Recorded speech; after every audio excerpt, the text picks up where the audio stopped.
ये है Indu broadcasting private limited और आप देख रहे हैं इंडियन न्यूज, हर पल, हर क्षण, हर सच। जहां कोरोना के नए वेरिएंट ने फिर चिंता बढ़ा दी है। जी हां, JN1 वेरिएंट को लेकर छत्तीसगढ़ में अलर्ट जारी किया गया है। स्वास्थ्य विभाग की ओर से जारी की गई गाइडलाइन के मुताबिक अब सभी जिलों में कोविड की जांच को बढ़ाया जाएगा। साथ ही सैंपल रायपुर एम्स भेजे जाएंगे, जहां यह देखा जाएगा कि कोविड का नया वेरिएंट कहीं प्रदेश में तो पैर नहीं पसार रहा।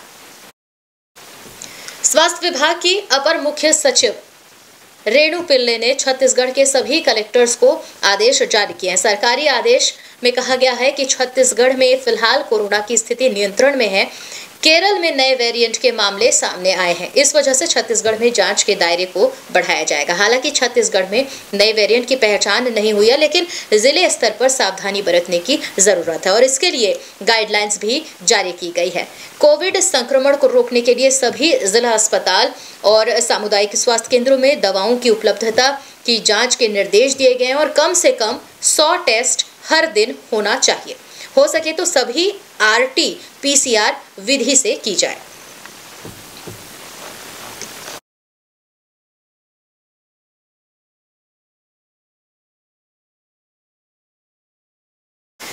जी, और इस कोरोना के नए वेरिएंट को लेकर के जहां खतरा बढ़ गया है, आप देख रहे हैं कि साउथ की तरफ से जो है वहां पर इसका वेरिएंट दिखाई भी दे रहा है।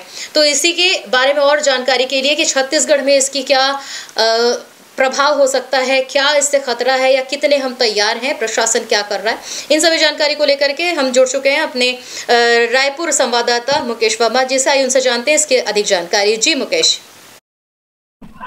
देखिए, छत्तीसगढ़ में केरल में जो जिस तरह से कोरोना के जो मामला सामने आया है, उसको लेकर केंद्रीय स्वास्थ्य मंत्रालय जो है बेहद सजग हो गया है और साथ ही उन्होंने कुछ प्रदेशों में ये अलर्ट जारी किया है कि किसी भी तरह से जो कोरोना के जो नए वेरिएंट है उसके आने की उसकी पुष्टि अभी तक तो नहीं हुई है छत्तीसगढ़ में, अपितु जो केंद्र के द्वारा निर्देशित किया गया है कि सभी तरह से जो व्यवस्थाएं हैं कोरोना को देखते हुए नए वेरिएंट की तो पहचान अभी यहाँ पर ऐसी कुछ वाकया हुआ नहीं है, लेकिन यहाँ पर अलर्ट बहुत अच्छे से जारी किया गया है ताकि यहाँ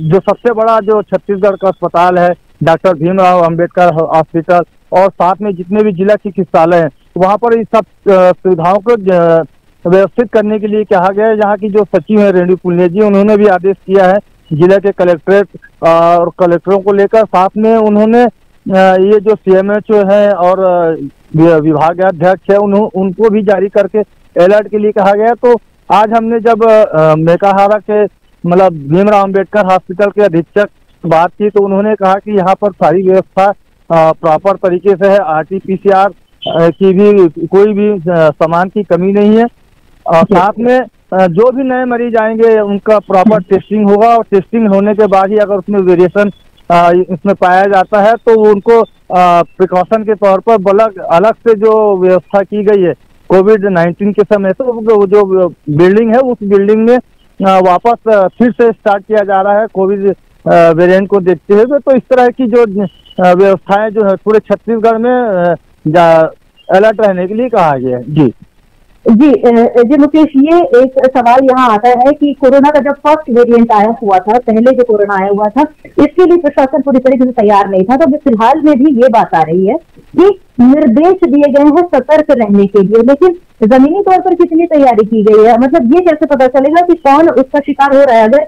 अगर जो जनता है अगर वो सजग नहीं है तो किस तरीके से पता कराया जा सकता है कि हम कितने सेफ हैं, हम कितने सुरक्षित हैं? तो क्या इसके लिए कोई शिविर लगाया जा रहा है या किसी और तरीके से किन तरीकों को अपना करके इन वेरिएंट्स की पहचान की जाए? क्योंकि सर्दी का भी मौसम चल रहा है और इस टाइम पे क्या सर इस वेरिएंट के लिए क्या पहचान हो सकती है, इस बारे में थोड़ी जानकारी दे ताकि दर्शक इस बारे में जान सके कि किस कंडीशन में, किस स्थिति में उन्हें इसकी जांच के लिए जाना चाहिए जिसके लिए निर्देशित किया गया है। देखिए, हम जो भीमराव अंबेडकर हॉस्पिटल है जो सबसे बड़ा चिकित्सालय है छत्तीसगढ़ का अपना, तो यहाँ पर जो व्यवस्थाएं की गई है लास्ट टाइम जो कोरोना के समय जो व्यवस्था की गई तो सारी व्यवस्थाओं को फिर से वापस अमली जामा पहनाया जा रहा है। बिल्डिंग की तैयारी की जा रही है, बिल्डिंग में किस तरह से ऑक्सीजन प्लांट होंगे, और वो सारा चीज जो है इम्प्लीमेंट चालू हो गया है, यहाँ पर व्यवस्थाएं चालू हो गई हैं। साथ ही प्रिकॉशन के तौर पर पूरे हॉस्पिटल में नर्स है और साथ में आने वाले जो भी मरीज हैं वो उनको प्रॉपर मास्क लगाने की कहा जा रहा है, या फिर उनके पर जो भी कपड़े होते हैं तो उससे मुंह ढकने के लिए प्रॉपर उनको निर्देश दिए जा रहे हैं। अलबत्ता यहाँ पर कोई ऐसा स्टिकर नहीं चिपकाया गया ना, ऐसा कुछ नहीं है, लेकिन प्रशासन जो स्वास्थ्य प्रशासन जो है वो बहुत अलर्ट है और उसने सख्त हिदायत दे रखी कि जो भी ठंड के समय जो अभी सर्दी खांसी का जो वायरल जो चला हुआ है उसके साथ उसकी प्रॉपर टेस्टिंग की जाए। अगर कोई भी संदेह निकलता है तो उसको प्रिकॉशन के तौर पर यहाँ पर इस्टेब्लिशमेंट करके उसको यहाँ पर प्रॉपर ट्रीटमेंट दिया जाए। तो सारी व्यवस्थाएं जो है, ऑक्सीजन प्लांट है, RT-PCR की जो यूनिट है और जितनी भी व्यवस्थाएं जो लगती है कोरोना से संबंधित, तो सारी चीजों को यहाँ पर व्यवस्थित किया गया है। जी जी। और टेस्ट के लिए कोई इनको सीमा दी गई है, कोई लक्ष्य दिया गया है कि इतने टेस्ट जरूर से होने चाहिए, क्योंकि एक बहुत जो जनता का है एक बड़ा नंबर यहाँ पे बड़ी संख्या में जनसंख्या है हमारे यहाँ, तो इसके लिए अगर कोई भी एक छूट जाता तो वही वेरिएंट हमारे लिए भारी पड़ सकता है, तो इसके लिए कोई गाइडलाइंस दी गई है? पर्टिकुलर अस्पतालों में ये व्यवस्था की गई है कि जो भी सर्दी खांसी का वायरल फीवर का जो भी पेशेंट आ रहा है उसकी प्रॉपर जांच की जा रही है, और जो भी संदेही मरीज मिलता है तो उसकी प्रॉपर में RT-PCR से उनका सिम्टम की जानकारी ली जा रही है। अगर उसमें सिम्टम उनको दिखाई देता है तो उसको प्रॉपर आइसोलेशन में रखा जाएगा और उसको प्रॉपर ट्रीटमेंट दिया जाएगा। तो व्यवस्था यहाँ पर पूरी है तरीके से। और रही ऑक्सीजन प्लांट की, जो लास्ट टाइम ऑक्सीजन प्लांट लगाया गया तो उससे भी प्रॉपर वे में आज चालू कर दिया गया है। जी जी जी जी। मुकेश, आपका धन्यवाद इन सभी जानकारी के लिए, और अपडेट के लिए फिर आपसे जुड़ेंगे। जी बहुत धन्यवाद। न्यू वीडियोस की अपडेट पाने के लिए सब्सक्राइब करें इंडियन न्यूज को और बेल आइकन को दबाएं।